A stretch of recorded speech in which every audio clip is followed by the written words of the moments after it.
Now, as we continue to see mass shootings throughout our country, many people are left wondering what the response from local agencies would be if something terrible like that happened here. Jessica Perez spoke with law enforcement and hospital leaders in Yakima to see if they feel ready. Yeah, Tracy, day after day we hear about a new mass shooting. With that being the case, a lot of people are thinking, are we next? And is our city prepared to handle that? I spoke with our local hospital to see how far they think an active shooter would be able to get on their campus. If you counted all the flowers in this pot, you still wouldn't reach the number of mass shootings that have happened this year alone. According to Gun Violence Archive, which collects data from over 7,000 police organizations, 233 mass shootings happened so far this year. The increasing number begs the question, if it happened here, would our local agencies be ready to respond? I think that our officers are still fairly well prepared for any type of incident that they're going to run into in the city. Officers continued training for mass shootings during the pandemic. But before that, agencies throughout the county held scenario drills. Those live exercises are probably the best test of putting our officers in those situations. It's all good to see on paper and in a scenario, but when you actually have to walk yourself through it, we can put together some pretty realistic training now. After questions about the way law enforcement in Texas handled the active shooter at Robb Elementary, I asked Captain Boyle how they decide who a priority to save is.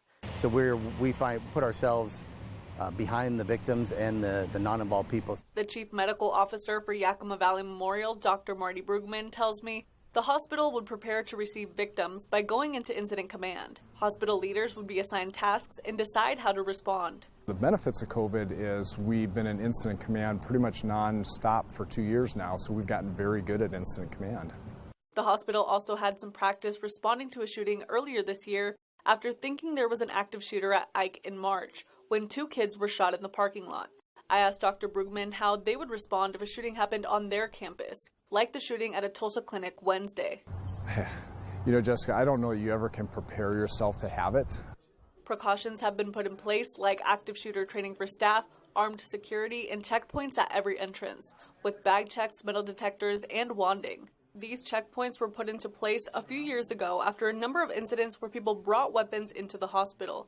I asked Dr. Brugman how far he thought an active shooter could get if they started in the parking lot. He tells me he doesn't know because it depends on a lot of things, including what weapon they use. Medical detectors aren't going to stop somebody coming in with a machine gun. That's, I think, all of our worst fears is, it's one of these active shooter events, whether it happens at an office, a school, hospital, mall, wherever it is. Since we never know when one of these events could happen, Captain Sean Boyle has some pieces of advice. He said, be aware of your surroundings, look at people around you, and listen. You should also make a plan with family or friends. Jessica Perez, NBC, right now.